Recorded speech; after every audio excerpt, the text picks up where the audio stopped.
Vamos lá, galera. A primeira aí convocação do nosso queridíssimo Carleto aí. Ancelotti chegou fazendo a sua primeira convocação aí, né? Convocação essa sem o Neymar. Comenta o que vocês acham aí a respeito. E vamos aqui ver Galvão Bueno e a galera da mídia reagindo a essa primeira convocação aí do Ancelotti sem o Neymar. Lembrando que tem 5 do Malvadão nessa convocação. Beleza? Se inscreva no canal, deixe seu like, apoie da melhor forma possível aí, que é com o seu likezão. Se você também quiser aí apoiar financeiramente, tem um valeu demais aí embaixo, o hype, vocês ajudam, incentiva aqui o nosso canal de React, tá, mano? Então vamos acompanhar aqui essa galera comentando sobre a primeira convocação do Ancelotti. Essa voltada para a seleção brasileira.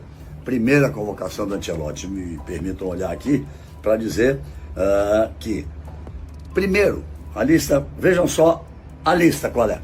Alisson, Bento e Hugo Souza goleiros, defensores. Ele coloca meio fora de ordem, o zagueiro, com o lateral, mas Alexandro, Lucas Beraldo, Carlos Augusto, Danilo, Léo Ortiz, Marquinhos, Wanderson, Wesley, o outro Alex, 9 zagueiros. Meio-campista Andrés Pereira, que retorna, Andrei Santos, Bruno Guimarães, Casimiro, Ederson e Gerson. Vai vendo o número de jogadores que jogam fora e o número pequeno de jogadores. Antes, Antony, que volta a ser... O outro Alex, o Rubão não sabe nem quem é um zagueiro do Lille lá que ele convocou. Dizem que tá indo muito bem lá no Lille, tá? E deixa a opinião de vocês aí, mano, nessa convocação aí. O que você acha aí dessa convocação aí, né? Esses nomes que o Ancelotti listou aí. O pessoal tá fazendo um belo papel no Betis da Espanha. Estevão, Gabriel Martinelli, que tá muito bem no Arsenal, Matheus Cunha, que também tá bem no time dele, Rafinha, Richarlison e Vinícius Júnior. Então até explicou, jogadores como Militão, de quem ele gosta muito, do Rodrigo, estão machucados. O Neymar, ele conversou com o Neymar. Achei ótima a posição dele. Muita gente vai dizer, mas tinha que ter levado o Neymar para assistir o jogo junto com os jogadores, ou para tentar para o segundo jogo, no dia 10, até lá seriam 15 dias. Não é assim. Ele disse claramente, o Neymar é o jogador para a Copa do Mundo, e assim os outros que estão machucados. Mas claro que a visão dele hoje está mais voltada para jogadores europeus. Então, o Hugo é uma presença marcante e mais outros jogadores, vai sei lá, 4 ou 5 que estão no Brasil. É um grande técnico, vamos torcer para que dê certo, vamos ver o time que ele vai montar. Eu não teria levado, por exemplo, Danilo, porque talvez já tenha passado a fase dele, mas ele tem confiança de ver o Danilo jogar lá, o Alexandre. Mano, eu falo pra vocês, eu também não levaria Danilo e nem Beraldo, tá?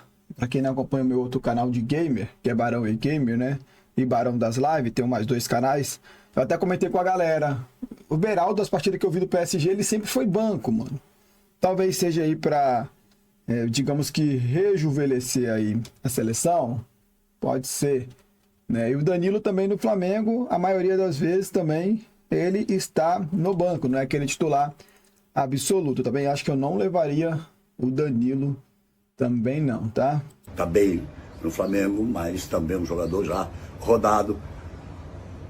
Ancelotti, boa sorte e que a seleção brasileira volte a jogar um bom futebol. A convocação tá aí. Vamos ver o resultado nos dias 5 e 10 contra o Equador e contra o Paraguai. Feliz demais pela convocação, cara. Pô, que legal o Léo Ortiz. Neto se amarra, só porque não levou o Neymar. Wesley, Gerson, Antony, que tá jogando muito no Betis, né? Vinícius Júnior, Gerson, Hugo, que vai ser o titular da seleção brasileira, e aí não convocaram o tal do Batman. O Batman não foi convocado, nem o Coringa, nem o tal de Neymar. Ele e aí, sabia que ele ia dar uma cutucada. Carlos Ancelotti, um beijo pra você. Você é a esperança nossa. Muito obrigado, Carlos Ancelotti. E tenho certeza que a partir de agora tudo vai mudar. Parabéns, Carlos Ancelotti. Parabéns. Por que não levou o Neymar? Ancelotti já ganhou meu respeito na sua primeira convocação para a seleção brasileira, tá? Também. Porque ele mostrou que nome não vai garantir vaga na seleção. O Neymar voltou. Vai papo reto, eu duvido, mano. Eu duvido que o Neymar fique fora da Copa do Mundo. Duvido. Eu duvido, é porque o Neymar agora não tá jogando tanto, tá ligado? Não tá voltando de lesão, mas eu duvido que o Neymar fique de fora, mano. Voltou a jogar, mas tá fora da sua melhor forma física. Vem de muitas lesões, não colocou o Neymar. E vamos lembrar que o Dorival, numa situação bem semelhante, convocou o Neymar. Ou seja, o Ancelotti mostrou, quem manda na seleção sou eu, não vai ser convocado por nome. Neymar tem chance de chegar na Copa? Tem. Merece, se estiver bem fisicamente? Merece. Mas hoje não merece. E o Ancelotti não convocou. E outra, convocou jogadores que já mereciam ter voltado para a seleção. Como Casemiro, que está voando no Manchester United. E não tem volante melhor no Brasil ainda do que o Casemiro. E o Richarlison, que jogou muito com ele no Everton e que tá jogando muita bola agora novamente no Tottenham. E detalhe, poucos camisas 9 jogaram melhor do que o Richarlison na seleção brasileira nos últimos anos. Então merece, tem a confiança do treinador, assim como o Casemiro. E a não convocação do Neymar mostra que o Ancelotti tem peso para, se não for para convocar o Neymar, não convocar. Coisa que não acontecia com os outros treinadores. Já ganhou meu respeito e ó, Ancelotti deixando claro, quem manda aqui sou eu, Neymar fora. Depois, quando ele chamar o Neymar, primeiro que ele chamar o Neymar, você vai ver esse discurso aí de pilhada, essa galera aí que não curte tanto o Neymar. E olha que eu também sou a favor de não levar o Neymar agora, tá? Neymar realmente, mano, não vem jogando bola, não tem como levar o cara que não vem jogando bola. Mas é a primeira vez que o Ancelotti chamar, essa galera aí já vai ficar doida. Vocês vão ver, mano. Mas antes de qualquer coisa, eu quero dizer que foi bem legal a apresentação dele, as palavras dele, toda a participação, que eu a organização também. Desse evento. Foi um evento, né? Primeiro treinador estrangeiro a dirigir a seleção brasileira oficialmente. Um treinador super campeão, um treinador, foi um ótimo jogador, tem uma experiência incrível, tanto como jogador como treinador também. E demonstrou os interesses dele nessa primeira convocação. Ele é especialista no futebol europeu, obviamente. Conhece tudo do futebol italiano, conhece tudo do futebol inglês, porque treinou lá, conhece tudo no futebol espanhol, treinou a França também, treinou na Alemanha. Enfim, ele conhece tudo o que acontece ali e o desempenho de cada jogador. Então ele fez uma lista um pouco diferente das últimas que estavam sendo feitas pelo Dorival e também pelo Fernando Diniz e lá pelo Ramon. É uma volta de Matheus Cunha, muito criticado sempre nas convocações, mas uma volta com o Ancelotti, a volta do Andrés Pereira também, a convocação do Danilo, que também era muito criticado nas outras convocações, foi convocado agora pelo Ancelotti. E eu gostei do meio-campo, daquele meio-campo, da convocação do meio-campo, muita gente jovem ali, com o Casemiro com mais experiência. O ataque também é muito bom, muita velocidade, muita rapidez, né? Muita técnica. Então eu acho que ele tem na cabeça um time muito dinâmico no meio-campo, com muita intensidade e um ataque muito veloz. Um ataque para sair em contra-ataque, sair em arrancada, com velocidade pelos dois lados, por técnica pelos dois lados. Um Gerson ali que pode ser o cérebro do time. Enfim, é a primeira convocação do Ancelotti. Eu gostei da convocação. Agora vamos esperar os treinamentos e os jogos para ver o que mudou na realidade, na prática, a seleção brasileira. Mas a princípio eu gostei da convocação dele, gostei da postura dele, gostei de toda a organização e eu achei que ele foi muito simpático em se esforçar em falar em português logo no primeiro contato com a imprensa e com todo o torcedor brasileiro. Então parabéns a Ancelotti, Bocalupo, boa sorte e vamos ver o que vai acontecer. Isso é meio previsível, né? Porque tem jogadores experientes que ele conhece bem e chamou por isso, e jogadores que ele tem visto na Europa saindo bem, por isso também convocou. Acho uma lista normal. O Hugo Souza ele não deve conhecer muito bem, se conhecesse não chamaria, não tem nível para jogar na seleção brasileira, um goleiro de altos e baixos, muito ainda longe de chegar nesse patamar, mas é irrelevante. Aí o Mauro César, ele não pode, vocês não podem reclamar do Mauro César, não. Ele sempre criticou o Hugo até no Flamengo, tá, mano? O terceiro goleiro, de repente vai até para poder observar. O Hugo tem tudo para ser um goleiraço, mas não é. Alto, boa envergadura e tudo, mas não é. E andou falhando aí recentemente alguns jogos, então acho que é mais para ele conhecer de repente o perfil do jogador, algumas recomendações que tem recebido do que outra coisa. Mas, de repente, é pouco relevante, ele não vai ser o titular. O titular vai ser o Alisson, o Bento deve ser o reserva imediato, como já vem acontecendo na ausência aí de Ederson, das convocações. Então, não acho que isso mereça a maior discussão. Acho que o importante, de fato, foi não ter chamado o Neymar. Fez um ato político, isso é política, né? Ligar para o jogador e tal, bababá. Não tem que dar satisfação para ninguém, mas foi político e acho que ele começou com uma convocação que é boa. Tem jogadores jovens, o Beraldo, por exemplo, que ele trouxe o Andrei, jogadores mais novos, está mesclando os jovens jogadores que estão lá pela Europa, o Wesley, que joga aqui no Brasil, mas que pode ir embora a qualquer momento aí na janela, e gente experiente com que ele possa contar, que eu acho que deve ser a base desse time para jogar no Equador. Caras acostumados à seleção brasileira, acostumados a esse tipo de jogo contra as seleções sul-americanas, que podem até passar para ele muitas informações sobre as peculiaridades dessas partidas. Lembrando que o Equador está à frente do Brasil, embora tenha perdido pontos no tapetão, não lidera a Argentina, mas está à frente do Brasil na classificação, e o Paraguai está aí há 8, 9 jogos sem perder, uma fase muito boa, muito competitiva, já bateu o Brasil, ganhou do Brasil, ganhou da Argentina, empatou com a Colômbia fora de casa quando perdia por 2-0, o Paraguai hoje é um adversário que pode ser difícil lá em Itaquera, na Neoquímica Arena, estádio do Corinthians. Então, acho que ele fez uma convocação bem interessante e a ausência do Neymar acho que é um ponto para ele.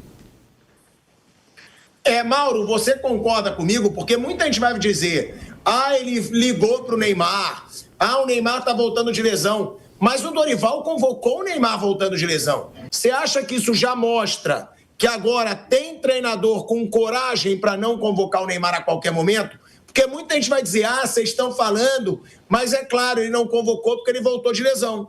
Mas com o Dorival, ele tinha voltado de lesão, estava paradinho também, e foi convocado, né, Mauro César Pereira? Não, sem dúvida. Eu acho que não só o Dorival, o Diniz, o Tite durante muito tempo, gente. Neymar, ele era quase o imperador ali da seleção brasileira. Agora, se o Ancelotti não tiver coragem, peito, autonomia para não convocar, não é só o Neymar, qualquer jogador que ele acha que não deve convocar, então ele não tem que treinar seleção nenhuma. É óbvio que o cara tem que se dar o respeito, né, gente? Está chegando para ser um técnico de primeira linha.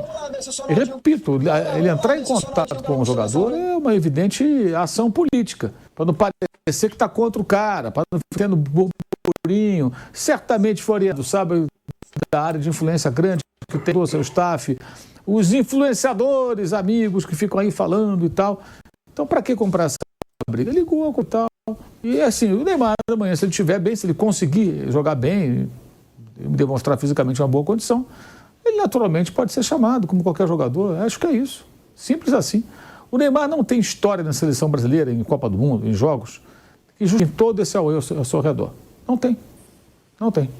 Infelizmente, para a seleção brasileira, não tem. Mas acho que o maior problema é que ele não joga, né? Ele joga uns minutos, fica discutindo com o torcedor do CRB. Já teve lá aquela situação com o Samuel Xavier. Tá jogando, né, gente? Não tá jogando, né? Aliás, eu acho impressionante como é que as pessoas imaginam que o Neymar vai resolver a Copa do Mundo. Não resolveu quando era mais jovem e estava inteiro. Vai resolver agora? Agora a gente tem que montar um time de futebol. Se ele estiver bem, se de repente de uma hora para outra voltar a jogar bem, estiver em boa forma e tudo, aí convoca, bota para jogar. Mas enquanto está nessa situação, não tem que nem pensar. Nem pensar. Qual é o justificativo para jogar? Por que ele tem que ser convocado? Ele faz a diferença jogando aqui no futebol brasileiro? Jogando contra o CRB da segunda divisão, ele fez diferença? Que deu um passo, fez diferença. Fez 2, 3 jogadas e armou um ataque também do time alagoano. Está totalmente fora de forma, sem ritmo de jogo, sequência de lesões, você não sabe se ele vai se machucar amanhã de novo, que você machuca, volta, você machuca, volta, você machuca, volta. Isso aí fora a lesão grave que teve. Então, não faz sentido. O futebol brasileiro tem que seguir, a seleção brasileira deveria seguir o seu caminho. E o Neymar segue o caminho dele. Se em algum momento houver uma convergência ali, se a coisa se cruzar, aí volta a chamar. Mas hoje, não tem condição, gente, pelo amor de Deus. Não sei nem por que a gente discute tanto essa possibilidade. Sinceramente, parece uma conversa nonsense. Sério, porque não tem o menor cabimento. Menor cabimento. Hoje. Amanhã, se estiver bem, beleza, aí chama. Lembrando, a Copa de 18 ele virou meme mundial como Caicai. A de 14 ele não tinha culpa, aquela seleção era uma bagunça. E ele se machucou, né? Sofreu uma entrada violenta do Zúñiga lá, o colombiano, e se machucou. Nem jogou no 7-1. Aí a gente tem que deixar ele fora, acho eu. Mas 18 ele era o cara que era o Caicai, virou meme mundial. Aliás, um dos primeiros memes assim, de repercussão mundial nessa era de memes foi o Neymar, em 2018. Em 2022, ele fez uma Copa do Mundo ruim como toda a seleção brasileira. Passou a Copa inteira tentando aquela jogada do gol que fez contra a Croácia, que de nada adiantou. Tentando resolver sozinho. E o Tite subserviente a ele, como toda a comissão técnica da seleção brasileira. É para continuar assim? Ah, pelo amor de Deus, né? Mano, é isso aí então, galera. A opinião aí do Mauro César, do Galvão Bueno sobre a primeira convocação do Ancelotti aí. Deixe nos comentários também o que vocês acharam dessa primeira convocação aí do Ancelotti. E vamos torcer que o Brasil agora encaixe lá ele, né? E siga aí rumo ao hexacampeonato, né? Vamos torcer aí. Eu, de fato, gostei da convocação, porque não tem muito também o que escolher nessa safra que a gente tá vivendo hoje, né? Enfim, mano, deixa o like, opine aí embaixo, tamo junto, aquele abraço e é nóis. Valeu! E aqui está, galera, meu mais novo